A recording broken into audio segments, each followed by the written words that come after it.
3 दिन के बुखार का मारा ज़ैनुल आबिदीन, 3 दिन की प्यास का निठाल ज़ैनुल आबिदीन, तलवार संभाली आगे बढ़े और जुमला इरशाद फरमाया था, जालिमो अब ये मत समझना अभी करबला है, फरमाते इम्तिहान का वक्त खत्म हुआ, अब शान का वक्त शुरू हो चुका है।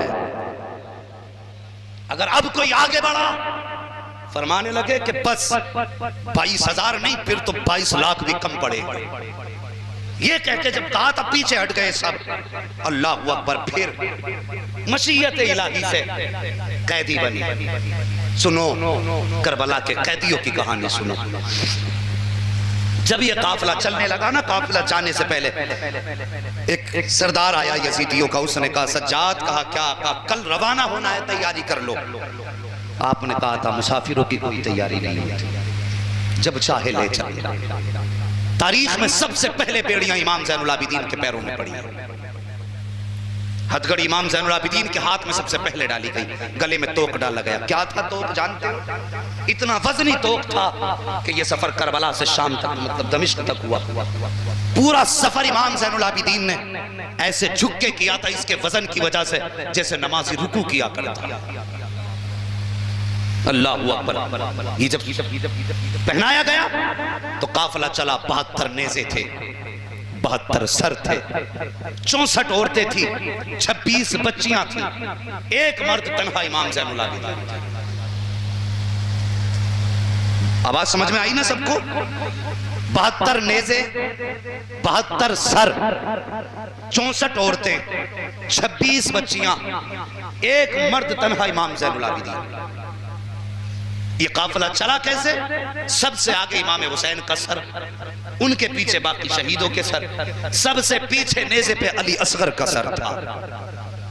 सबसे आगे कैदियों में हजरत इमाम ज़ैनुल आबिदीन पैदल थे, हजरत सैयदा ज़ैनब ऊंट की नंगी पीठ पर थी, उनके पीछे 26 बच्चियों की सवारियां थी, सबसे पीछे सवारी पे हुसैन की सकीना था। आज वो कैदी बनाए गए हैं जो कयामत में हम मोमिनीन की माओं को दोज़ख से आजाद कराएंगे। अल्लाह अकबर। आज उनके हाथों में जंजीरें हैं जो हम गुनाहगारों की दोज़ख से जंजीरें खुलवा के जन्नत दिलवाएंगे। काफिला चला, अजीब मंजर था जब ये 13 मुहर्रम को काफिला चला करबला से। कितनी मुहर्रम को? 13 मुहर्रम को जब ये वापस आया था ना काफिला, 13 मुहर्रम को चला। सफर करते रहे, चलते चलते चलते चलते 27 मुहर्रम आ गई। मैंने बहुत से वाकयात छोड़ दिए, बीच के बहुत सारे वाकयात छोड़ दिए कि बस कुछ बातें। कितनी मुहर्रम आ गई? 27 मुहर्रम आ गई। 27 मुहर्रम को जब ये काफिला शाम के वक्त ठहरा, अजीब किस्सा है यार ठहरने का भी। जब यजीदी शाम को पड़ाव करते थे तो कहते थे पड़ाव करो, तो सारे खेमे लगाए जाते थे, लेकिन नबी के घर की शहजादियां बगैर किसी खेमे के तपती हुई रेत पे बैठ जाया करती थी। उसी रेत पे वुजू भी करना है, उसी रेत पे कुरान भी पढ़ना है। कौन सा जुल्म करबला वालों के साथ ना हुआ? उसी हालत में अल्लाह अकबर, फर्श पे सोना उनके लिए आलीशान खेमे थे, मेरे नबी के घर की बेटियों के लिए सिवाय आसमान के कोई शामियाना न था। बैठ जाती, लेकिन अब सरों को संदूक में रखा जाता था, इसलिए कि हुक्म था कि सारे सर हिफाजत के साथ यजीद के दरबार में पहुंचाए जाएं। सबसे ज्यादा जरूरी था हुसैन के सर को पहुंचाना, तो जिस सारे सरों को संदूक में शाम को रखा जाता और उसके बाद इमाम हुसैन का सर जिस संदूक में रखा जाता उसको ताला लगाया जाता, इसलिए कि सबसे ज्यादा अहम था। उस दिन उस काफिले की निगरानी जिम्मेदारी हारिस इब्न अकीदा की थी। वो कहता मैं था तफ्तीशी ऑफिसर, छान पटक करना, जांच करना मेरी फितरत थी। कहने लगा 13 मुहर्रम से काफिला चला था, सब सो जाते थे लेकिन हुसैन की सकीना नहीं सोती थी। जानते हो ये सकीना वो है जिसका करबला में सबसे ज्यादा नुकसान हुआ है। सब ने कुछ न कुछ लुटाया है, लेकिन सबसे ज्यादा मेरे हुसैन की सकीना का नुकसान करबला में, सबसे ज्यादा इसका खर्च हुआ है करबला में।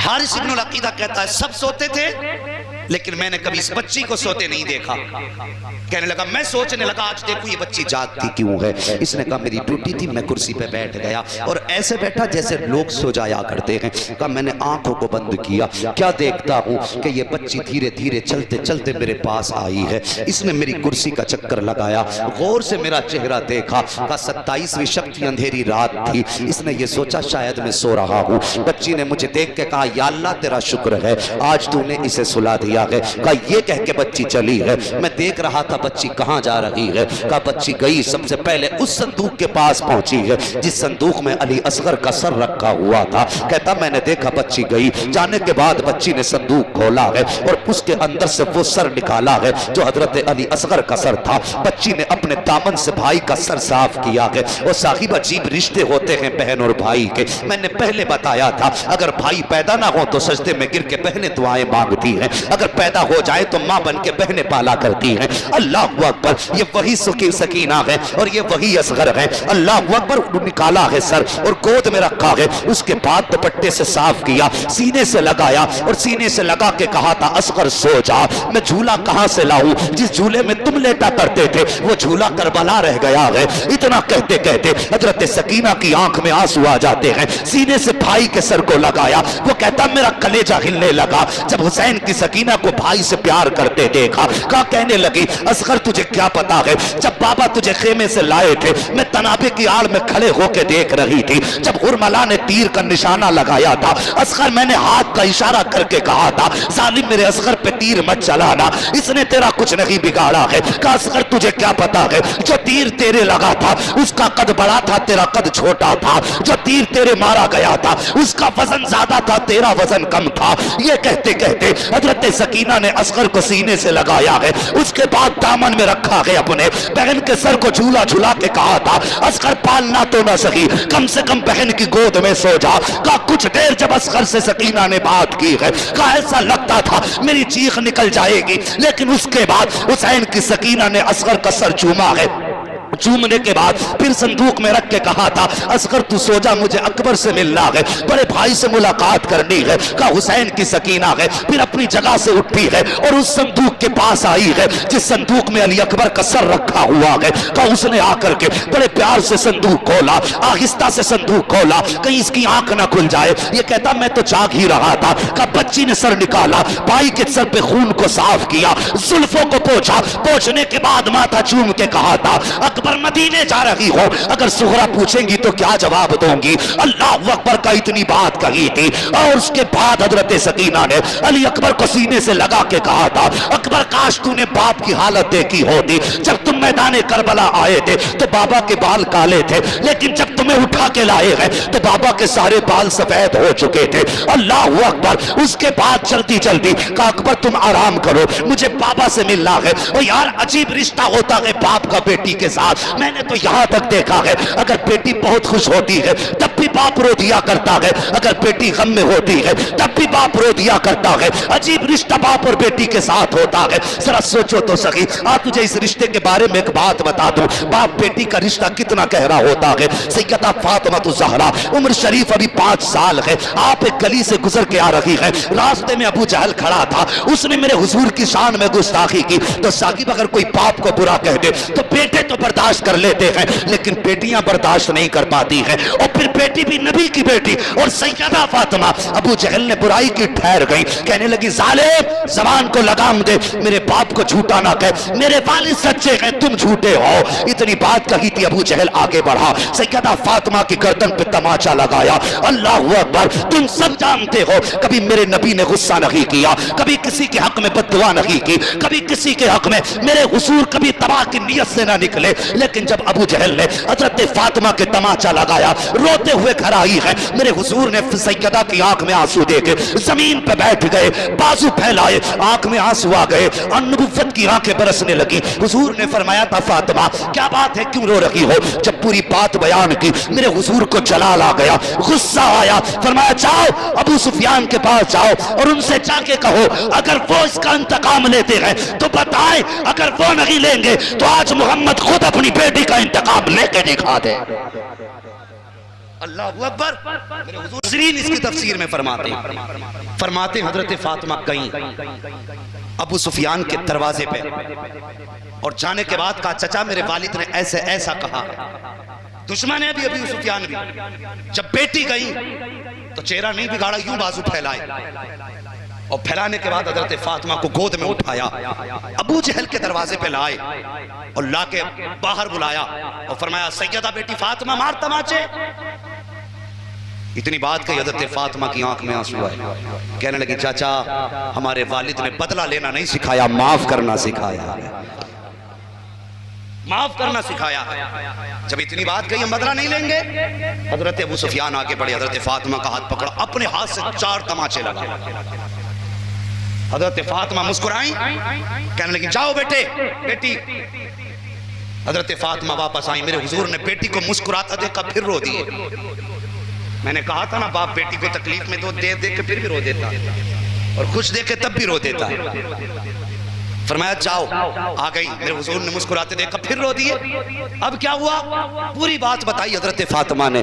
मेरे हुजूर ने नबुव्वत वाले हाथ उठा दिए, या अल्लाह अबू सुफियान ने मेरी फातिमा को खुश किया है, या अल्लाह इसे उस वक्त तक मौत ना देना जब तक मोहम्मद की झोली में ना डाल दे।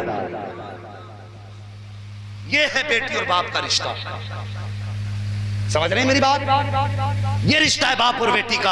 हारिस इब्नुल अकीदा कहता है हजरत अली अकबर के सर को संदूक में रखा और उसके बाद हजरत फातिमा हजरत सकीना आगे बढ़ी, कहती धीरे धीरे आई, आने के बाद फिर वहां पहुंची जहां पर हुसैन का सर रखा हुआ था, का उस संदूक के पास आई, बैठी बहुत खुश थी, का आज बाप के चेहरे को चूमने का मौका मिल जाएगा। फरमाती है मैं तुमको, हारिस इब्नुल अकीदा कहता है आई हजरत सकीना और जब आके देखा संदूक में ताला लगा था, का उन्होंने ताला लगा देखा, बस आंख में आंसू आ गए, हाथ उठा के कहती है या अल्लाह तू जानता है 13 मुहर्रम से 27 मुहर्रम आ गई है, बेटी पैदल चलती आई है, आंख भर रात भर आंख नहीं लगी है, इसी इंतजार में चलती रही हूँ, काश किसी दिन बाप का माथा चूमने का मौका मिल जाए, काश किसी दिन बाप का चेहरा चूमने का मौका मिल जाए। ए मेरे अल्लाह आज इसमें ताला लगा हुआ है। कब बच्ची ने जब इतना कहा है, कब मुझे डर लगने लगा, मैं सोचने लगा सकीना कहीं मेरे लिए बद्दुआ तो नहीं कर रही है, अगर इसने बद्दुआ कर दी तो फिर तबाह कर दिया जाऊंगा।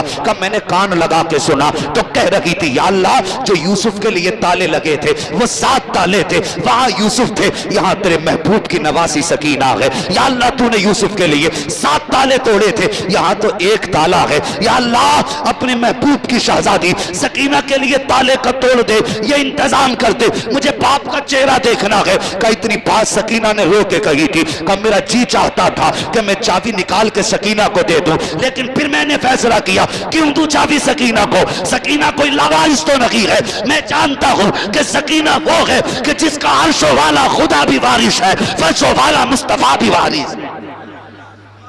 क्या जरूरत चाबी देने की? कहा मैंने चाबी नहीं दी, कहा भी हाथ नीचे नहीं आए थे, कहा जब सकीना ने देखा ताला टूट के पहले जमीन पे आ गया था। कहते सकीना के हाथ नीचे बाद में आए, ताला टूट के पहले नीचे आ गया। और अजीब मिलन था फिर बाप बेटी का, कौन लिखे इस तारीख को? वो कहता 27वीं शब थी, चांद भी छुपा था, सूरज तो था ही नहीं, रात थी। कहने लगा अंधेरा था, जैसे ही सकीना ने संदूक का ढक्कन खोला, कहता पूरे मैदान में ऐसी रोशनी निकली जैसे कि आसमानों से चांद जमीन पे उतर आया। का मेरी भी आंख खुल गई कि ये उजाला कैसा। मैंने यूं देखा कुछ न था, फिर देखा तो सरे हुसैन से ये रोशनी निकल रही थी। और यार सच वो है जो सर चढ़ के बोला करता, ये सदाकत थी इनकी। दुश्मन कहते कि ये रोशनी हुसैन के सर की थी। का फिर सकीना ने गोद में रखा बाप का सर, साफ किया, करने के बाद चूमा, बहुत सारी बातें हुई। अब मैं बातें इंशाल्लाह कभी फिर बताऊंगा। बच्ची ने कहा बाबा एक बार तो अपनी बेटी से बात कर लो। हारिस इब्नुल अकीदा कहता इतनी बात जब सकीना ने कही लबे हुसैन हिले और कुरान की तिलावत जारी हुई, अल्लज़ीना इज़ा असाबतहुम मुसीबा क़ालू इन्ना लिल्लाहि व इन्ना इलैहि राजिऊन। का बेटी परेशान ना होना, पूरे सफर में हुसैन भी साथ है, मदीने वाला मुस्तफा भी साथ है। अल्लाह। फिर फजर का वक्त हो चुका था। हजरत सकीना ने कहा बाबा इजाजत दें, नमाज भी पढ़नी है, कुरान भी पढ़ना है। अल्लाह अकबर। ये हुसैन का घराना है, ये सफर है इनका, मगर कोई ने मजबूर ना समझ, मजबूर मत समझना। और ये सब कुछ लुटा के भी मुख्तार रहे, सब कुछ लुटा के भी मुख्तार रहे हैं।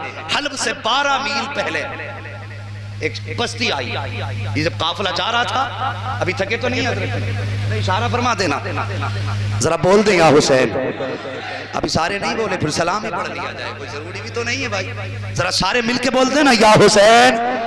आज मैं चाहता हूँ हजरत ज़ैनब की मदीना वापसी सुना दूं आखिर में, बस जरा तवज्जो से बोल दें, जरा कह दें या हुसैन।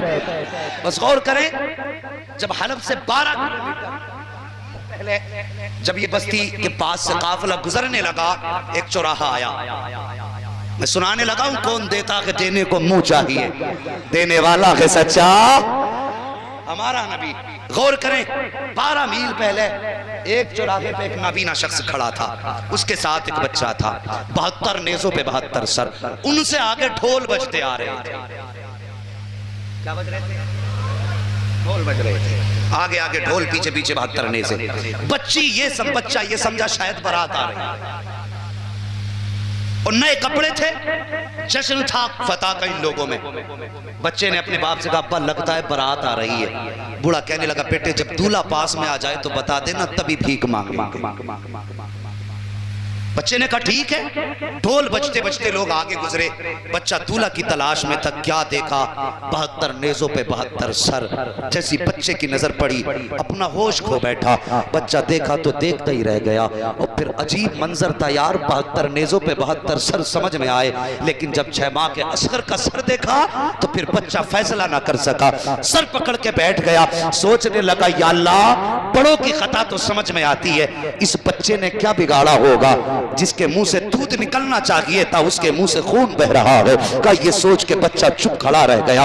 काफिला गुजरता गया, 72 नेज़े गुजरते गए, 72 सर भी गुजरते गए। आखिर में फिर कैदियों की बारी आई है। सबसे आगे इमाम ज़ैनुल आबिदीन थे, उनके पीछे सैयदा ज़ैनब की सवारी है। अल्लाहु अकबर। जब नूरी लोगों के हाथों में इसने जंजीरें देखी, गोली मार के धोखे से ये कहना चाहता था, बाबा मंजर अजीब है, लेकिन बूढ़ा ये समझा शायद दूल्हा की सवारी आ गई है, इसलिए बच्चे ने इशारा किया है। बूढ़े ने जैसी इस कोनी का इशारा महसूस किया, उसके बाद बूढ़े ने हाथ उठा के कहा था, ओ जाने वालों, अली की खैरात दो, नबी की खैरात दो।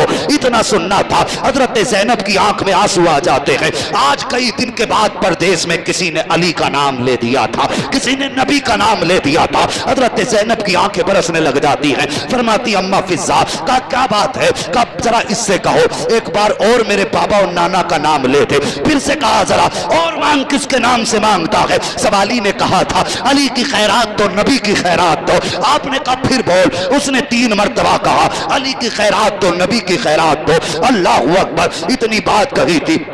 हजरत ज़ैनब कहती है, फिजा अम्मा जरा पूछो इससे, क्या ये अली को जानता है? उसने कहा, हाँ मैंने अली का जमाना देखा है, उनका दौर देखा है, उनको तो नहीं देखा, अलबत्ता मैंने उनकी आवाज सुनी है, उनके लहजे को पहचानता हूँ। उसके बाद हजरत ज़ैनब ने बच्चे को बुलाया, बुला के कहा था, बेटे बता तो सही क्या करते हो? कहा, हमारा पेशा है बाप दादाई, हम भीख मांगा करते हैं। आप फरमाती हैं, सुन, सबसे पीछे जो सवारी आ रही है उस पर सबसे छोटी कैदी बैठी हुई है, उस कैदी का नाम सकीना है। उसकी सवारी के पिछले कदमों के निशान की मिट्टी हटा लेना, तुम्हारी जरूरत पूरी हो जाएगी। ये कह के सैयदा ज़ैनब आगे बढ़ गई। बच्चे ने बूढ़े का हाथ पकड़ा है और वहां लाया है जहां से हजरत सकीना की सवारी गुजर रही थी। उसने पिछले कदमों के निशान की मिट्टी हटाई है। जैसी मिट्टी हटाई है, बच्चे की आंखें हैरत ज़दा रह जाती हैं। क्या देखता है? ऊपर की मिट्टी हटाई, नीचे से सोना निकल आ रहा है। सोना निकल आया है। बच्चे ने चीख के कहा था, बाबा काम बन गया है।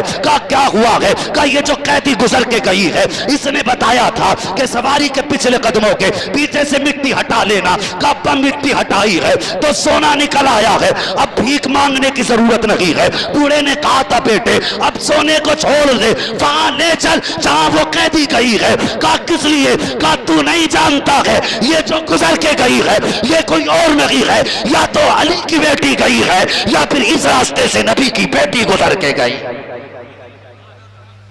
अगर किसी को नारा याद हो तो नारा लगा दो, अल्लाह के बंदो। हद कर दी भाई।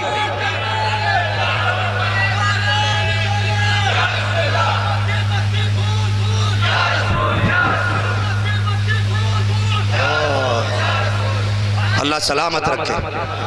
लगाओ लगाओ नारा लगाओ भाई, पूरा करो नारा।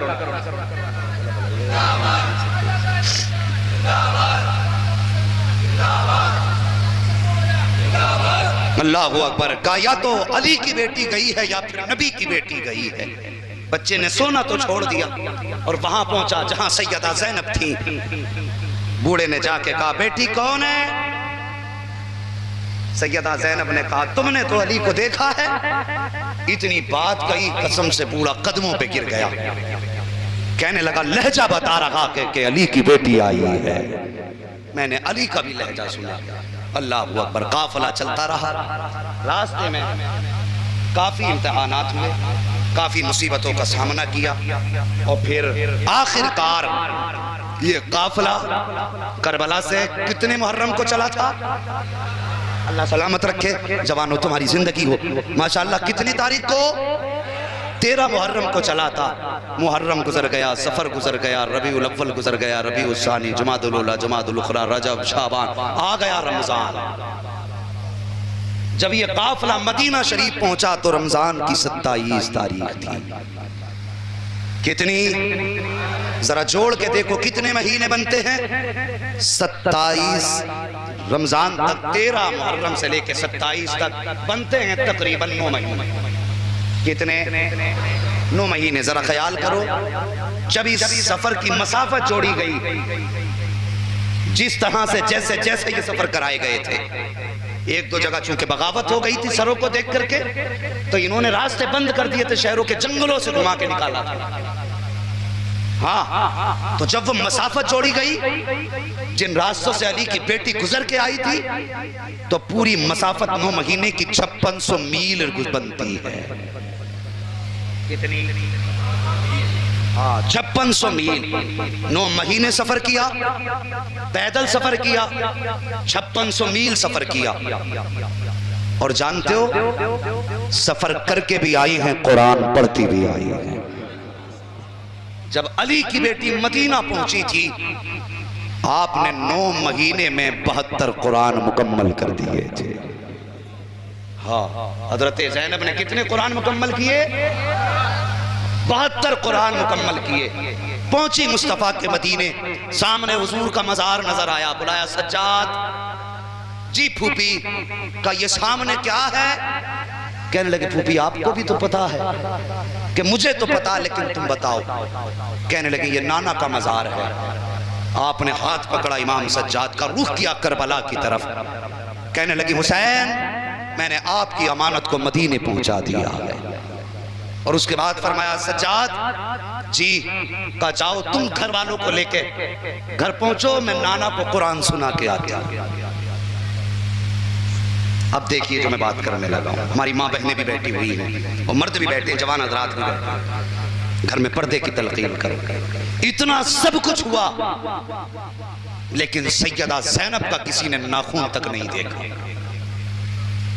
जब आप करबला से मदीने आई हैं, सर से लेके पैरों तक बुर्का था। हुजूर के मजार पे आई, हजरत फिजा साथ थी, आके कुरान की तिलावत शुरू कर दी। कुरान पढ़ना शुरू किया, पहला पारा मुकम्मल किया, दूसरा पारा आया। पढ़ते पढ़ते इस आयत करीमा पे पहुंची, अल्लज़ीना इज़ा असाबतहुम मुसीबा क़ालू इन्ना लिल्लाहि व इन्ना इलैहि राजिऊन। मुस्तफ़ा की कब्र अनवर हिलने लग गई। हज़रत फिज़्ज़ा ने यूं हाथ रखा, कहने लगी ज़ैनब बस कर, देखती नहीं नबी की कब्र अनवर हिलने लग गई है। और लोग कहते हैं क्या फ़र्क पड़ता है ज़ैनब के रोने से? ये उलमा बैठे हैं, इनसे पूछिए। अल्लामा जामी ने चंद शेर नात के लिखे थे और हुजूर को सुनाने चले थे। ये नियत थी कि हुजूर को जाके सुनाएंगे। मेरे हुजूर ने हाकिम वक्त के ख्वाब में आके कहा था मेरा जामी आ रहा है, उसे मदीने से पहले पहले पकड़ के कैद कर दो, इसलिए कि अगर वो मेरे मजार पे आ गया तो मुझे कब्र से निकल के उससे मुसाफा करना पड़ जाए। तो यार जामी आए तो नबी कब्र से निकलने के लिए तैयार हो, और बेटी आए तो फिर नबी को पता ना हो, ये कैसे हो सकता है? समझ रहे ना मेरी बात? अगर गलत हो तो खड़े होके कह देना। जामी का दर्द नबी जानते हैं, ज़ैनब का दर्द नहीं जानते थे। हजरत फिज़्ज़ा ने कंधे पे हाथ रखा, सैयदा बस कर, नबी के कब्र अनवर हिल रही, कहीं ऐसा ना हो कयामत आ जाए। मुस्तफ़ा की कब्र अनवर से आवाज आई, ज़ैनब जाओ, सब्र करो, घर जाओ।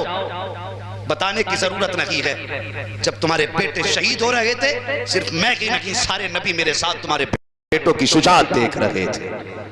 अल्लाह अकबर। घर आई, बहन बहन थी। जानते हो सैयदा ज़ैनब वो हैं जिनके 18 भाई थे। कितने? 18 भाइयों की बहन है सैयदा ज़ैनब, और सबके दरवाजे लाइन से हैं। आज जब ज़ैनब आई है ना तो कोई भाई बाकी नहीं बचा, सबके दरवाजों पे ताले थे। सबसे पहले आप अपने भाइयों के दरवाजे पे आई हैं। आते आते गाजी अब्बास का दरवाजा आया, चीख निकल गई सैयदा ज़ैनब की। कहने लगे गाजी ये वही चौखट है जहां मैं 27 रमजान को पहले भी आती रही हूँ, लेकिन आज से पहले ईद के लिए आती थी सलाम करने के लिए। पहले पहले ईद किया करती, ईद का सलाम करती थी। गाजी तुम मेरे वो भाई थे जो सारे भाइयों के घर से ईदी लेके मेरे दरवाजे पे पहुंचाया करते थे। आज दरवाजों पे ताले लगे हैं। अल्लाह अकबर। आपने सर से लेके पैरों तक पर्दा कर रखा है। फिर उसके बाद आप अपने घर के लिए घर की तरफ चली हैं। जब घर की तरफ चली, जरा देखो सैयदा का पर्दा, आपने सर से लेके पैरों तक पर्दा कर रखा है। जब घर से गई थी तो शोहर ने कहा था मेरी बीवी जा रही हो, अपने बच्चों को साथ लेके चली जाओ, बेटियां घर छोड़ दो, बेटे साथ ले जाओ, इसलिए कि बेटे तुम्हारे बगैर रुकते नहीं है। लेकिन आज जब बेटों के बगैर ज़ैनब आ रही है तो हिम्मत जवाब दे गई है, घर में कदम रखने की ताकत नहीं है। आज जब घर से गई थी, करबला शरीफ के लिए रवाना हुई थी, बेटियों से कहा था बेटी दो काम हमेशा याद रखना। बच्चियों ने कहा था अम्मी कौन सी बात? का दरवाजे पे फकीर आ जाए तो भीख देने में जल्दी करना, दूसरी बात कभी कुरान की तिलावत न छोड़ देना। ये दो बातें बेटी से कह के गई थी। अल्लाह अकबर। आज ज़ैनब अकेली आई है, अपने दरवाजा जब आया है हिम्मत जवाब दे गई है, अपने दरवाजे पे पहुंची है, कुरान की तिलावत की आवाज आ जाती है, कहती है कुरान की तिलावत को सुना, अपने दरवाजे पे बैठ जाती है। कुरान की तिलावत सुनने के बाद आपकी जबान से जुमला निकला अल्हम्दुलिल्लाह। जैसी आपने इतना कहा है ये आवाज बच्चियों के कानों से अंदर टकराई है। बड़ी बहन ने छोटी बहन से कहा था देख लगता है दरवाजे पे भिखारन आई हुई है। माँ कह के गई थी अगर दरवाजे पे सवाल आ जाए तो भीख देने में जल्दी ना करना। ले जल्दी से 2 दिरहम दिए हैं बेट बहन ने कहा जल्दी कर, दरवाजे पे भिखारन बैठी है, ये दिरहम दे के आ जा। छोटी बेटी आई है, आने के बाद किवाड़ खोले हैं, पर्दे की आड़ से हाथ निकाल के कहा था ले सवालन जल्दी ले और सफर शुरू कर दे। इतना सुना है हजरत ज़ैनब की आह निकल जाती है, फरमाती बेटी मैं कोई भिखारन नहीं हो। का फिर कौन हो? का परदेसी हो। का यहाँ क्यों बैठी हो? का तुम्हारा कुरान सुना, बस यही बैठ गई हो। इतना सुनना था। छोटी बेटी कहती है ओ परदेसी तूने कुरान हमारी माँ का नहीं सुना है, काश तूने सैयदा ज़ैनब का कुरान सुन लिया होता तो हमारे कुरान की तारीफ ना करती। तू क्या जाने जब हमारी माँ कुरान पढ़ती थी तो 18 भाई छुप छुप के सुना करते थे। जब हमारी माँ कुरान पढ़ती थी तो हमारे दादा हमारे नाना हजरत अली कुरान चुप चुप के सुना करते थे। तुझे क्या मालूम है कि हमारी माँ कितना प्यारा कुरान पढ़ती है। अल्लाह अकबर। आपने कहा बेटी और कुरान पढ़ो। बेटी जाके कुरान पढ़ना शुरू कर देती है। कुछ देर गुजरी है, वो यार थोड़ी सी देर गुजरी है कि आपके शोहर सितारे अरब हजरत अब्दुल्ला बिन जाफर तैयार आ जाते हैं। कैसा पर्दा सैयदा ज़ैनब का था कि अपने शोहर ने भी नहीं पहचाना है। आपने देखा दरवाजे पे शायद भिखारन बैठी है, चेहरा फेरा, जेब में हाथ डाला और हाथ बढ़ा के कहने लगे लो ये अपना हिस्सा लो, सफर शुरू करो।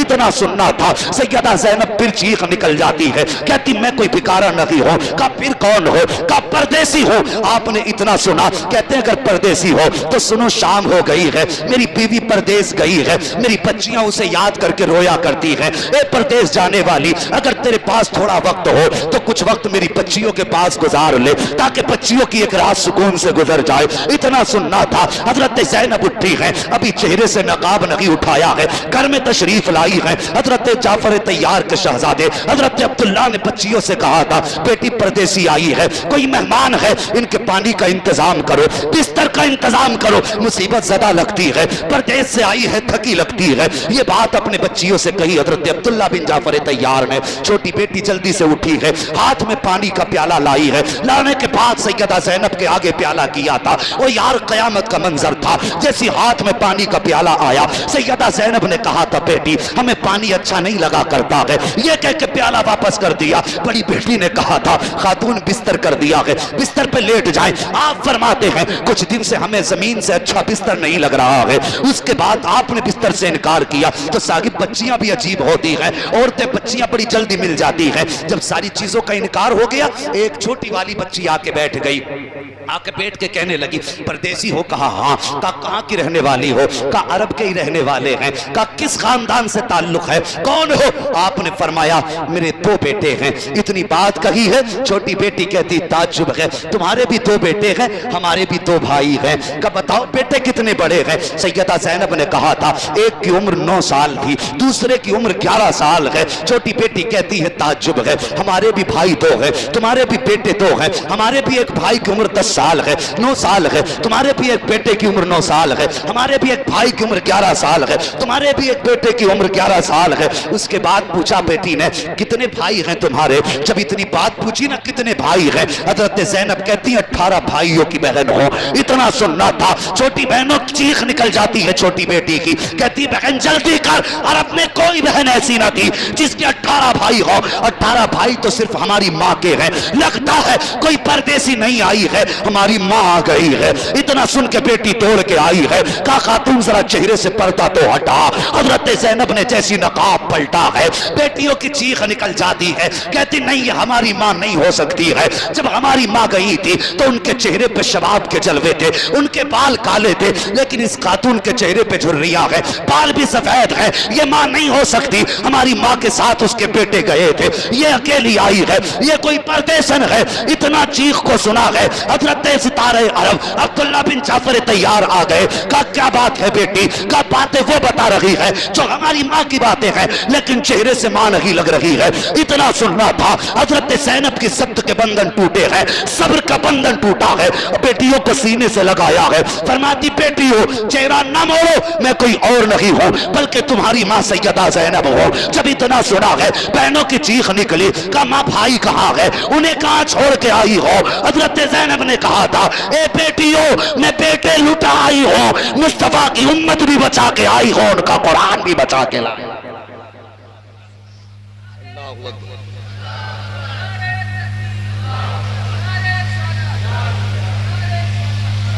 बचा के कूफे से आबिद को लेके आई है, कमर पे पारे इमामत उठा के लाई है। अली की बेटी को झुककर सलाम कर इस्लाम तेरी अमानतें घर तक बचा के लाई है। राकीन कमेटी और जलसे में आने वालों सुनने वालों, अल्लाह तुम्हारी नस्लों को आबाद रखे और सबको करबला वालों की खैरात अता फरमाए। और खुदा की कसम ये नसीबों की बात है, उनके नाम की महफिल सजा के बैठे हैं, वरना दुनिया में कितने पड़े हैं कहने को मुसलमान हैं, लेकिन नबी के शहजादों का प्यार दिल में नहीं है। अहद कर लो सिर्फ मुहर्रम के दिनों में नहीं, जब तक जिंदा रहेंगे अपनी बच्चियों को सैयदा ज़ैनब की कहानी सुनाएंगे। हाँ ये ज़ैनब वो हैं, जरा गौर करना मेरी बात पे, बस मैं बात खत्म करने लगा हूँ। दीन इस्लाम की जिम्मेदारी करबला तक हुसैन के कांधे पे रही, और फिर करबला से मदीने तक दीन की जिम्मेदारी सैयदा ज़ैनब के कांधे पे रही है। हाँ इन्होंने दीन को मदीने तक पहुँचाया है। और सुनो यजीद के 12 बेटे थे, हुसैन का तो एक ही था। एक रिवायत में यजीद के 14 बेटे थे, हुसैन का सिर्फ एक था। जिसके 14 थे, आज कोई दुनिया में तुम्हें इब्ने यजीद कहने वाला नहीं मिलेगा। आज पूरी दुनिया में तुम्हें कोई नहीं मिलेगा जो कहे मैं यजीद का बेटा हूं। लेकिन खुदा की कसम मेरे हुसैन का एक था करबला में। आज पूरी दुनिया की कोई जमीन ऐसी नहीं जहां पे हुसैन के बेटे ना रहते। हाँ पूरी दुनिया में आज मेरे हुसैन की औलाद मौजूद है। ये बात हकीकत है कि जो सर कट गए थे आज भी वही मौजूद हैं।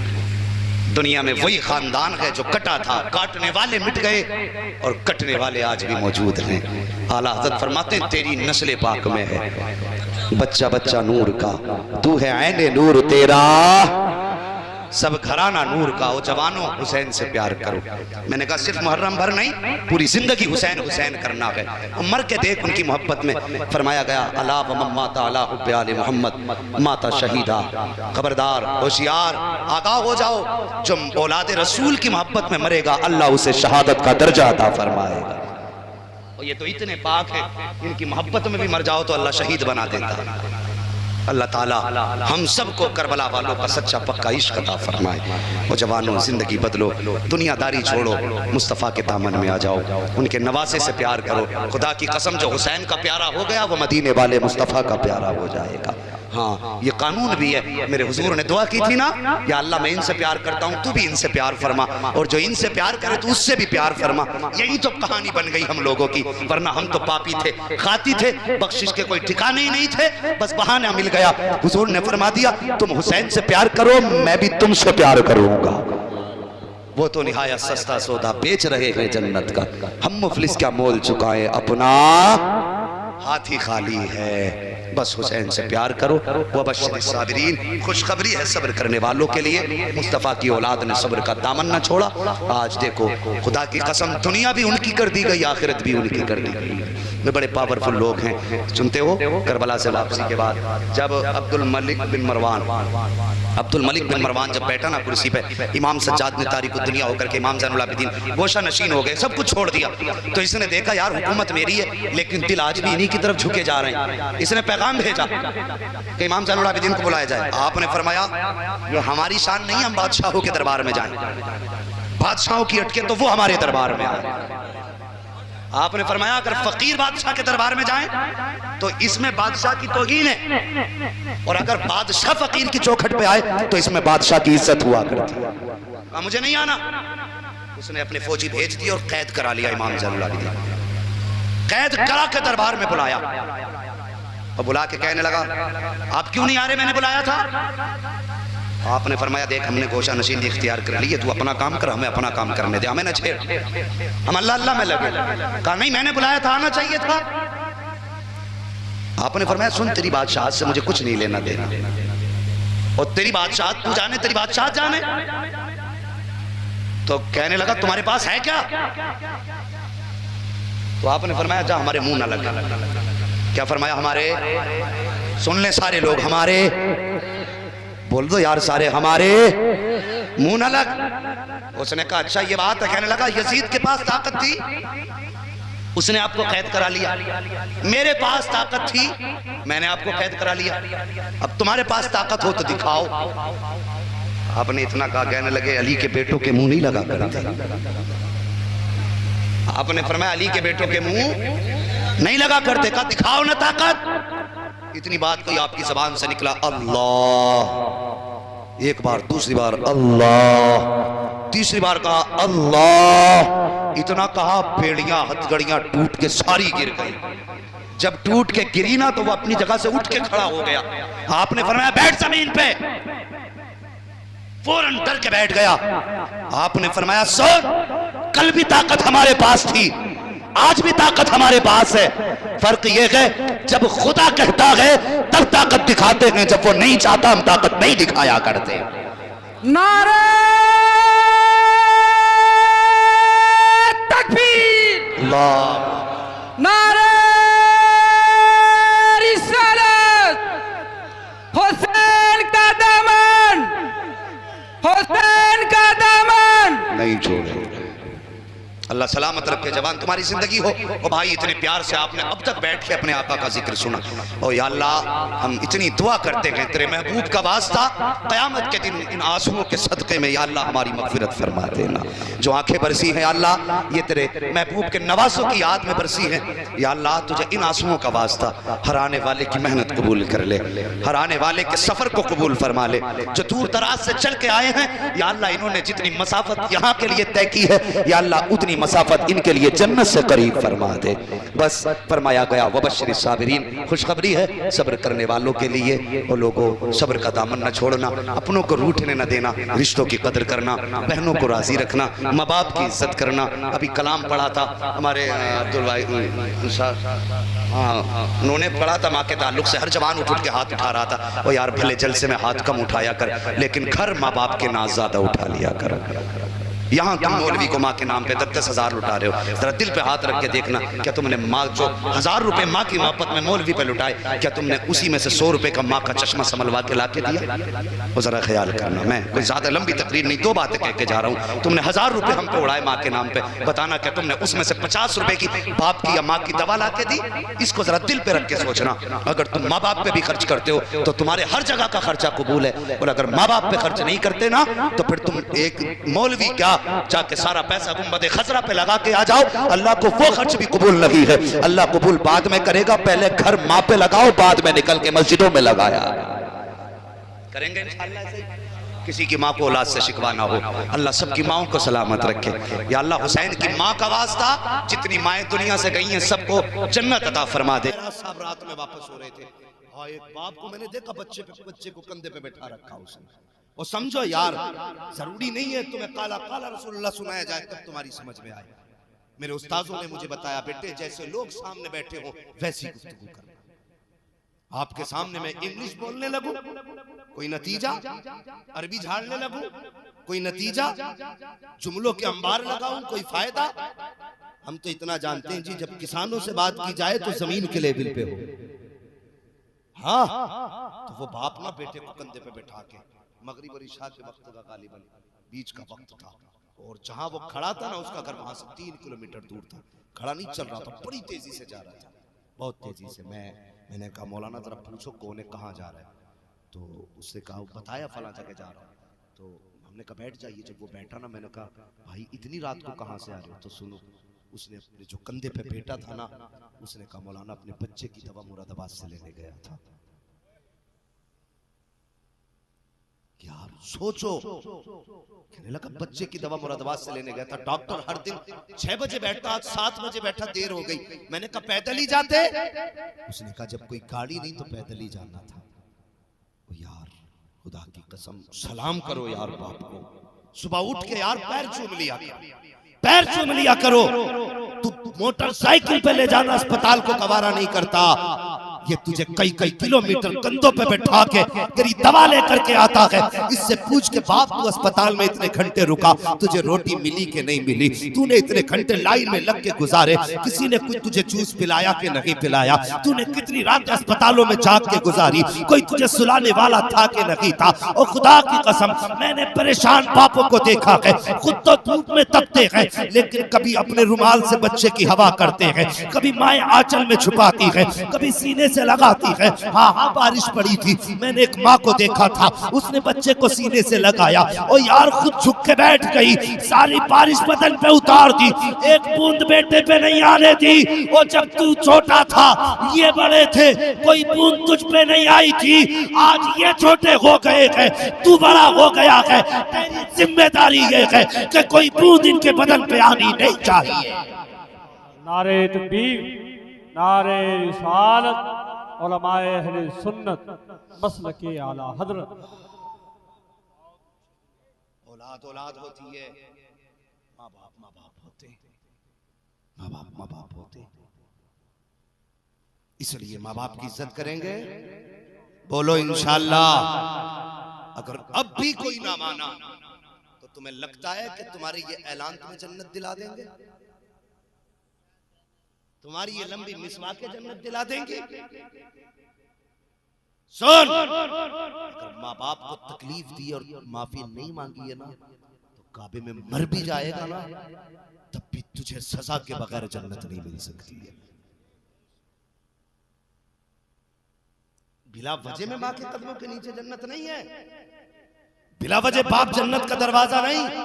यही बाप था जिसे बाजार में बेचा जाता था, यही माँ थी जिसे बाप के इंतकाल के बाद बेटे अपनी कनीज बना के रखते थे। लेकिन जो तकलीफें माँ ने बच्चे के लिए उठाई ना तो फिर इसका बदला इसके कदमों में जन्नत ही हो सकती है। जो दुख बाप ने बेटे के लिए उठाए फिर बाप को जन्नत का दरवाजा ही होना था। मेरे हुजूर ने ऐलान कर दिया तुम ऐसे तो खिदमत नहीं करोगे, लो सर्टिफिकेट दे के जा रहा हूं, जिसने माँ बाप को राजी कर लिया उसने खुदाए पाक को राजी कर लिया। ये इनकी कुर्बानियां हैं, इसलिए बाप की भी इज्जत करनी है। औलाद बाप की मेहनतों को समझना, इनकी कुर्बानियां बचपन की होती, जवानी की नहीं। बचपन में दुख उठाए होते, तुम्हारी एक एक खांसी पे जागने वाले तुम्हारी। मैंने ये तो देखा है कि जवान बेटे की लाश उठा करके बाप की कमर टूट गई, लेकिन कभी ये नहीं देखा कि बाप की लाश उठा के बेटे की कमर टूटी है। कभी नहीं कहा जिस दिन से बाप गया है कमर टूट गई। लोग बताते हैं जिस दिन से बेटा गया ये बूढ़ा हो गया। जिस दिन से बेटे का जनाजा उठाया है उस दिन से सीधा ही नहीं हुआ। हाँ, तुम क्या जानो बाप को औलाद कितनी प्यारी होती है। अगर बेटे चले जाते हैं ना तो जवानी में बापों पे सफेदी छा जाती है, जवानी में बापों पे सफेदी छा जाती है। ये औलाद का प्यार है बाप से। इसलिए मेरी गुजारिश है जवानों, अपने माँ बाप की इज्जत करना, माँ बाप से प्यार करना। और जिसके भी बच्चे बचपन में चले गए हैं दिल थोड़ा ना करना। अगर याद आए तो समझ लेना वो अकेला नहीं है, वो अल्लाह के खलील के पास हमारे चेहरे देख करके कलेजों को ठंडा कर रहा है। अल्लाह ने बच्चों को तनहा नहीं छोड़ा है, उन्हें मरने के बाद भी बाप का चेहरा दे दिया, बाप का चेहरा दे दिया है। हर बेटे को खलील के चेहरे में बाप का चेहरा नजर आता है। और खुदा की कसम यहां तक फरमाया गया जो आदतें बाप की थी बेटे के लिए वो सारी आदतें अल्लाह के खलील में बच्चे को नजर आती है। उसे लगता ही नहीं है मैं बाप छोड़ के आया हूं, बल्कि उसे लगता है जैसे पहले बाप के साथ रहता था उसी बाप के साथ आज रह रहा। तो दिल थोड़ा नहीं करेंगे, रब की नाशुक्री नहीं करेंगे। बस इंतजार करो उस दिन का जब नफ्सी नफ्सी का आलम होगा, कोई अमल काम नहीं आएगा। उस दिन खुदा की कसम ये जन्नती परिंदे काम आएंगे, ये जन्नती परिंदे काम आएंगे, ये जन्नते परिंदे काम आएंगे। इंशाअल्लाह करेंगे माँ बाप की इज्जत। हाँ, मैं देखता हूँ ना कभी कहते हैं यार मौलाना जरा अम्मा की शान बयान कर दो, अम्मा की शान बयान करने लगो 100 रुपए देते हैं। मौलवी ने अम्मा की शान बयान कर दी 100 रुपए देने लग गए। कभी अम्मा ने दवा के लिए 20 रुपए मांगे तो दे के आएगा। कभी सोचो ये वो छोटी छोटी बातें जिस पे हम ध्यान नहीं देते। मौलवी को 10 लाख दे दे, अगर अम्मा परेशान है तो कोई फायदा नहीं। सुन लो पहले बात से, अम्मा परेशान है। हाँ, जैसे हमें देते हो ना, कभी माँ को बैठा के कहना माँ कभी सर्दियों में तू मेरे गीले बिस्तर पर लेटी होगी, मुझे अपने सीने पे सुलाया होगा, मुझे तेरी उस अदा पे प्यार आ रहा है। कभी नोटों की गड्डी निकाल और यूं माँ के ऊपर उड़ाना शुरू कर। खुदा की कसम तू नहीं जानता है तेरी मेहनतों से वो दौलत नहीं आएगी जब तू ऐसे माँ के ऊपर उड़ाएगा। माँ तेरी रातों की नींद का सदका, ये तेरे जागने का सदका, ये रातों को उठ के सीने से लगाने का सदका, ये गर्मी में आंचल से हवा देने का सदका, ये सर्दी में सीने से लगा के गर्मी देने का सदका, ये बीमारी में जागने का सदका, ये उठ उठ के रातों को जगाने का सदका। जब ऐसे उड़ाएगा माँ के हाथ उठेंगे। खुदा की कसम माँ के जब हाथ उठते अल्लाह का अर्श हिलता है। मालिक मैं उस वक्त तक हिलूंगा जब तक माँ की दुआ कबूल नहीं की जाएगी। रब फरमाता सुन तूने हिलना बाद में शुरू किया है, मैंने माँ की दुआओं को तेरे हिलने से पहले कबूल फरमा लिया। नारे तकबीर, नारे रिसालत, उलमाए अहले सुन्नत मसलके आला हजरत, नारे तकबीर, नारे रिसालत। हाँ, समझ रहे मेरी बात? तो लेकिन क्या करूं, मैं उस कौम से बात कर रहा हूं, उस कौम से बात कर रहा हूं जो सुबह उठती है ना सबसे पहले तो यूं हाथ चलता, आ गया हाथ मोबाइल, पहले व्हाट्सएप चेक करेगा, उसके बाद मिस कॉल चेक करेगा, ठीक है, फिर अगर जरूरी जवाब देने के होंगे तो देगा, और अगर कुछ भी नहीं तो वीडियो देखने बैठ जाएगा। अगर दिल भर गया देखते देखते तो पबजी खेलने बैठ जाएगा, उससे भी दिल भर गया और गेम खेलने बैठ जाएगा, और खुदा के बंदे ये मोबाइल तबाह कर देगा। सुबह जब तक बाहर जाना था मोबाइल चलाते रहे, जब तक जाना था मोबाइल चलाते रहे, काम करके आए फिर मोबाइल हाथ में था। सुन तूने 8 घंटे मोबाइल को दिए, कितने बोलो कितने? बुरा मत मानना, कड़वी सच्चाई है। जो बचपन में मोबाइल चलाएंगे वो जवानी में प्याले लेके हाथ में भीख मांगेंगे, ये याद रखना मेरी बात। हाँ, सोशल मीडिया का दौर है, ये बाकी रहेगी बात। और कभी सुन लेना, कोई कह के गया था अपनी जवानी में जाकर के, बचपन में मोबाइल ना चलाया होता तो आज लोगों के धक्के नहीं खा रहे होते। और सुनो, अगर बचपन में कलम संभाल लिया तो मोबाइल की औकात क्या है, पूरा इंटरनेट तुम्हारे कदमों में पड़ा होगा। लेकिन शर्त ये कुछ बनो, और अगर कुछ बन भी गए, बड़ी मसरूफ दुनिया। आज एक दस्तरखान पे 6-7 लोग बैठते शुएब भाई, लेकिन दस्तरखान पे 6-7 के बैठने के बावजूद किसी को ये फुर्सत नहीं दूसरे वाले से ये पूछ ले आज दिन कैसा गुजरा। पहला आगा मोबाइल लेके बैठ गया, दूसरा आया वो भी लेके बैठ गया, तीसरा आया।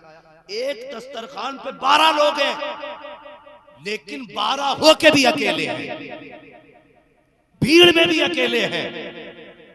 महीनों में मिले हो यार, हफ्तों में मिले हो, सुबह से शाम तक मिले हो, तुम्हें फुर्सत नहीं मिली, तुमने यहाँ के भी मोबाइल चलाया।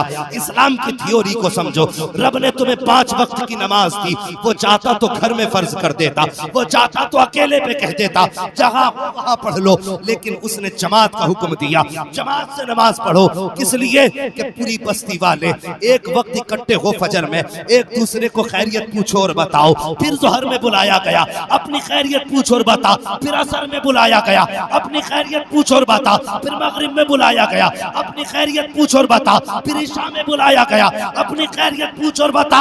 और खुदा ने तुम्हें 5 वक्त बुला के एक दूसरे की खैरियत के लिए इकट्ठा किया, और तुम 5 वक्त गए, खैरियत ना पूछी। अपने घर में होकर के तुम एक दस्तरखान पे बैठ करके अपने बाप से नहीं पूछते हो दिन कैसा गुजरा है, भाई से नहीं पूछा दिन कैसा गुजरा है, माँ से नहीं पूछा दिन कैसा गुजरा है। अरे लानत हो ऐसे मोबाइल पर जिसने एक बिस्तर पे बैठने वालों को एक दूसरे से अलग कर दिया है। अगर हुजूर से प्यार है, इकट्ठा हो, लगाओ मोबाइलों को और पूछ बात कि बाबा बता दिन कैसा गुजरा है, माँ बता तेरी तबीयत कैसी है, भाई बता कहाँ रहा दिन भर, कैसा वक्त गुजरा। खुदा की कसम जब तू पहुंचेगा ये मुस्कुराएंगे, अगर ये मुस्कुराएंगे तो रब की जानिब से तेरे गुनाहों पर बख्शिश के कलम फेर दिए जाए। हमारी कौम का रवैया, एक महफिल में बैठ के भी अकेले, हाँ महफिल में बैठ के भी अकेले रह गए। ये दूरियां इस मोबाइल में, समझ रहे मेरी बात? खुदा के वास्ते एक बात कह दूं, आखिरी बात, दौलत से ज्यादा अहम परिवार होता है। दौलत जाए तो जाए, परिवार न टूटने पाए, ये याद रखना। आज सबको हमाहमी पड़ी है ना, सबको मैं की बीमारी है, मैं यूं निकल जाऊं, मैं इससे आगे निकल जाऊं, मैं अपने भाई से आगे निकल जाऊं। तेरे पास दौलत होगी, अगर कांधे से कांधा लगाने वाला भाई नहीं होगा ना, तो तुझसे बड़ा कम नसीब कोई नहीं होगा। किसे पीछे छोड़ के जा रहा है? ये तेरी ताकत है, तेरी पावर है, ये इन्हें छोटा करना चाहता तू? खुदा की कसम, दौलत गई तो फिर आ जाएगी, परिवार गया तो फिर नहीं आएगा। इसलिए परिवार की इज्जत करें, परिवार की कदर करें। पैसा ही सब कुछ नहीं है, पैसा बहुत कुछ है लेकिन सब कुछ नहीं। बहुत कुछ है, बहुत कुछ कैसे? आज बीमारियों का इलाज पैसे से, सबसे बड़ी बात कर लूं, मदीना जाने का टिकट पैसे से। पैसा बहुत कुछ है लेकिन सब कुछ नहीं, लेकिन परिवार सब कुछ होता है। अब जब खुदा बंदों को दूर नहीं देखना चाहता तो फिर तू बंदा होकर के एक जगह बैठ के दूर क्यों? मोबाइल बंद कर, पूरा दिन तो मोबाइल चलाया है, 10 मिनट माँ को दे दे, 10 मिनट बाप को दे दे, इनकी खैरियत पूछ ले। खुदा की कसम, लोग कहते नहीं मैं मोबाइल पे जो है ना गूगल पे सर्च करके पढ़ाई करता हूं, मैंने कहा अंधा है तू। खुदा की कसम, जो इल्म तुझे माँ बाप के माथे की लकीरें दे सकती है, वो दुनिया का कोई गूगल मास्टर तुझे नहीं दे सकता, नहीं दे सकता। कामयाब बनना है इनके कदमों में। तू 6 घंटे इंटरनेट को देता है ना, सिर्फ 20 मिनट माँ बाप को दे दिया। 20 मिनट इनके पैरों में बैठ, थोड़ी देर तलवे दबा, ये मोहताज नहीं है तेरी खिदमत के, बस तो पैर दबाएगा, 2 मिनट के बाद बाप कहेगा बेटे छोड़, थका आया है, जा लेट जा। तू उठ के चलेगा ना, इधर बाप के हाथ उठ जाएंगे, अब्बा कहेंगे, माँ कहेगी अल्लाह जो मेरे बेटे को मेहनत से न मिला, मेरे बेटे को मेरी दुआओं से दे दे। खुदा की कसम वो तुझे सब कुछ दे दिया जाएगा जिसकी तू तलाश है। तो मोबाइल का इस्तेमाल बंद करो जवानों। सबसे पीछे तालीम में हम हैं, सबसे घटिया हम हैं, इस वक्त सबसे जलील हम हैं, इसलिए कि हमारी जवान नस्ल बर्बाद हो चुकी है। हो नहीं रही है, हो चुकी है, ये डूब चुकी है, अभी से निकालना है, बचाना नहीं, किनारे पे नहीं गिर गई, अभी से बाहर आना। बाहर कैसे आओगे? डॉक्टर इकबाल ने कहा था कि मोहम्मद से वफा तूने तो हम तेरे हैं, ये जहां चीज है क्या लोहो कलम तेरे हैं, कुल्लु मन अलैहा फान, हर चीज फना हो जाएगी। खुदा के वास्ते ऐसी मौत ना मरना कि तेरा जनाजा हो, लोग पीछे से कहें अच्छा हुआ चला गया, बल्कि ऐसी मौत मरना जब तू जाए कोई यतीम रो के कहे हमारा सहारा चला गया, गरीब कहे हमारी हिम्मत चली गई, कमजोर कहे हमारी ताकत चली गई। अगर ऐसे जाएगा ना, खुदा की कसम कब्र में उतरने से पहले मुस्तफा कह देंगे आ कफन बाद में हटेगा, मदीने वाला तेरी कब्र को पहले रोशन फरमा देगा। हाँ, उजाले अपनी यादों के हमारे साथ रहने दो, न जाने किस गली में जिंदगी की शाम हो जाए। हाँ, अल्लाह ताला माँ बाप को सब्र जमील अता फरमाए, अजर जजील अता फरमाए। भाई तंजीम साहब आपने बुलाया, हम आए, यकीनन जितनी मोहब्बतें आपके लहजे में थी उससे कहीं ज्यादा मोहब्बतें मुझे इस मजमे में नजर आई हैं। अल्लाह सबको सलामत रखे।